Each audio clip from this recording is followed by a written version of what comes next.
with the key people you've identified once you've tested that in the business, how do you ensure that they stay at least for a good period? Do you lock and load them in any way? We make them believe in us, basically. Because as a new buyer, your job is to convince those people all of a sudden that the life is going to be as good, if not better. So if you take them as just something that happens, like putting the key in the truck, then you've created a whole host of problems from day one. And that's what about the stress of this due diligence period. Is actually, you want to be mentally focused on what you're going to do on day one, when you need to be focused on actually making sure you should get to day one. So we will go in with a clear plan of what's going to be said. Now, we lock in the general managers or managing directors of our businesses with a long-term virtual equity scheme. And I would say that anybody who should do that with someone of sufficient caliber, because they're emotionally invested, and for the sleep you can have at night, it's worth it. But in terms of from day one, we might mention something like that, but actually what they want to see is people who believe in what they do and who are going to invest in it. The minute they think there's a pair of scissors in your back pocket, you won't get a straight answer out of anyone, and then they'll start fighting each other. And that's a leadership issue. We have seen businesses that have paid lump sums to key staff to stay within that business for a set period of time. The last one we saw, I'd have to say the 3 key staff were gone after 6 months, because that was the term they had to stay. And as Paul referred to, the company saw it as, okay, it's a key in a machine, I've got them locked down, and they ignored it. People, we're all the same. We want to be valued. We like to turn up and think that we add the value that we're paid for at the end of the day. And we like the recognition of that. Paul and I go in and do that. So one of the businesses we bought on day one, on the announcements to the staff, I was in one branch, Paul was in the other. We opened with exactly the same line after the manager that the staff trusted said, by the way, we've sold and this is the new owner.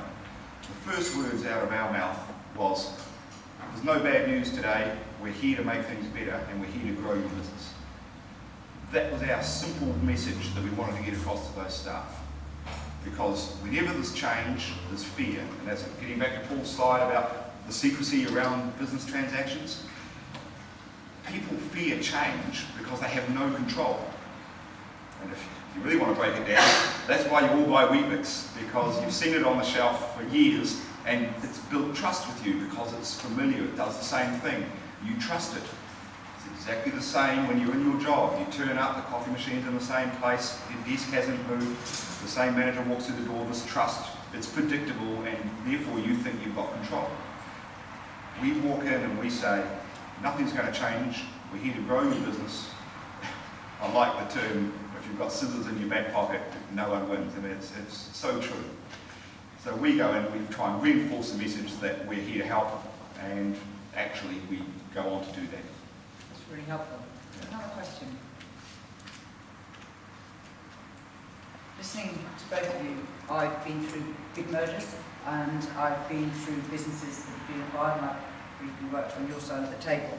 And listening to you talk has brought back so many memories and echoes of previous engagements and previous bosses and previous colleagues thinking, we should have done that. Thank you. You've been marvellous. We all really, really enjoy what you have to say. I'm going to make you sit down before we give you a round of applause, because I'd like Sharon to come back up, please, and just finish off what she started to tell us. And you've all got her slides in. Oh, you haven't? Karen's slides are secret.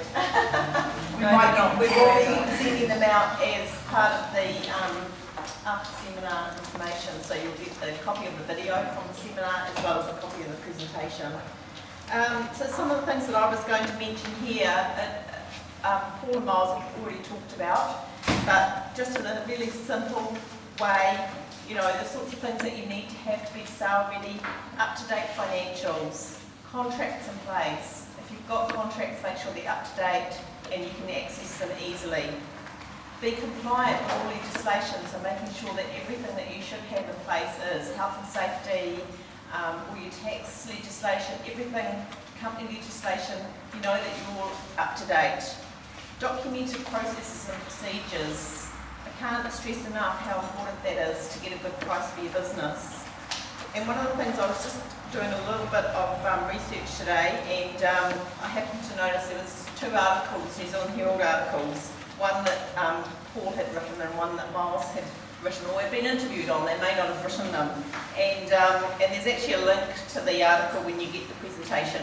And what Myles said was, unless the business is well systematised, you won't be able to achieve the same results, because all of that knowledge is in their head. So I'd recommend looking at operations that have clearly set out systems and schedules and how to do what's required in the company. And it's just so important. At the same time, if you have a redundant owner, so basically you're able to work outside, you know, you don't actually need to be in the business, and that's a huge bonus for selling, because somebody coming in will know that they can manage the business without you.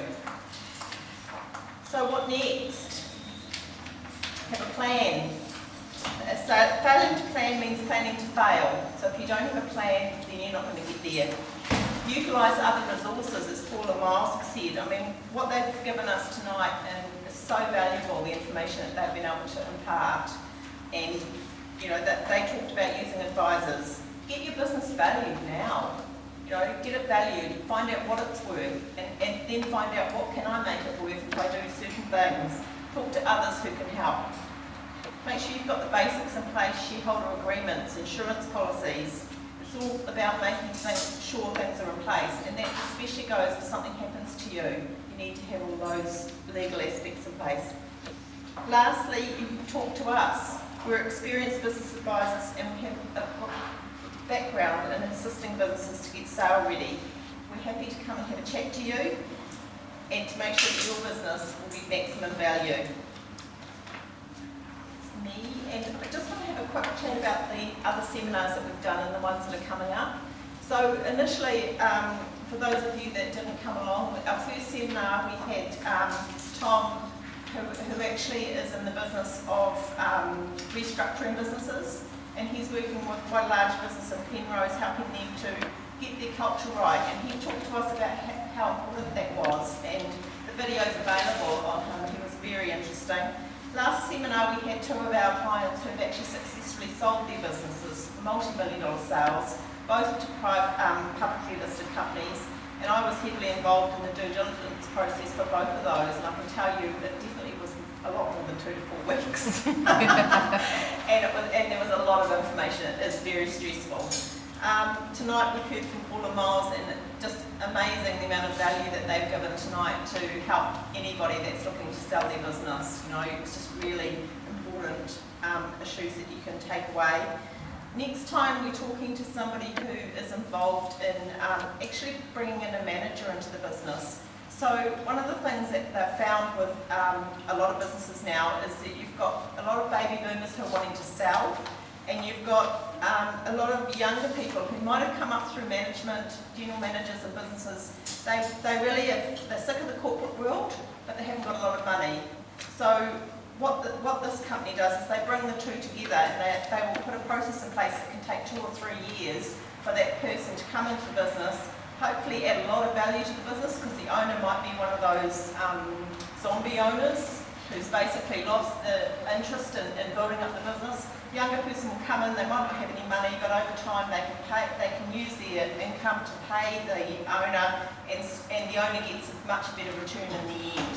So they're going to be talking about that at the next seminar. Then we're going to be talking to business valuers, people that sell businesses, and how do they value a business. So our 5th seminar is actually talking to people who are in the business of selling as a broker, and how they help their clients to value a business.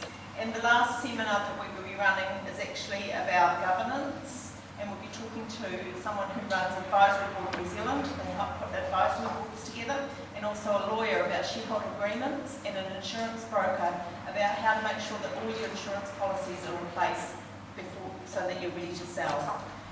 So that's basically it from me. I think we've had enough talking for tonight. We've got the feedback forms that we want to collect. Shall I just hand over back to Rebecca? Thank you. So all in all, you get a really good all-round education by coming to the Monteck Seminar Series. Now for the ethical bribe. Are you ready? I'm the salesman. This is a book by a man called Seth Godin. Everyone heard of Seth Godin? He wrote a book like Purple Cow and Tribe. He's a marketing guru, and he published this himself. In itself, it's a very interesting marketing case study, but I won't talk to you about that. I went online and I bought some from him, and I thought, that's great, I'll get those for my clients for Christmas, and I completely forgot about it, and they didn't arrive until after Christmas. My clients didn't get Christmas presents. I'm joking. We've got 2 of these to give away, and we're going to give them away to you guys as a prize draw for your feedback forms. Right, huh? I'm going to give you something else, okay, something new. So, could you please take a couple of minutes now to answer question 2? After the seminar, I feel my knowledge level has changed to, and circle the next one. The third question is really important to us. What's the number 1 thing that you've learnt tonight?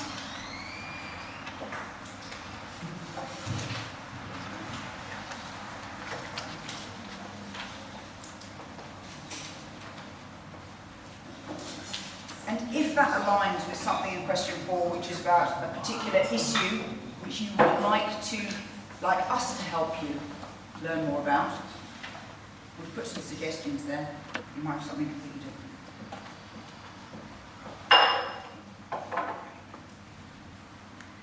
The last 2 questions enable us to give out prizes. One of them is we'd like more people to come and be where you are now, learning with an open mind about what it takes to sell your business successfully. And so we're asking you to think of a colleague, a friend, maybe a relative, who might also be interested in coming along to future events, and you can invite them. And of course we need your details, because if we're going to draw a magic hat, we need to know who it is. So the 2 books, one will go to a random person who fills out the form. The other will go to someone who has filled out question 5, which is the introduction to another business. And while you're still scribbling, Peter, come on.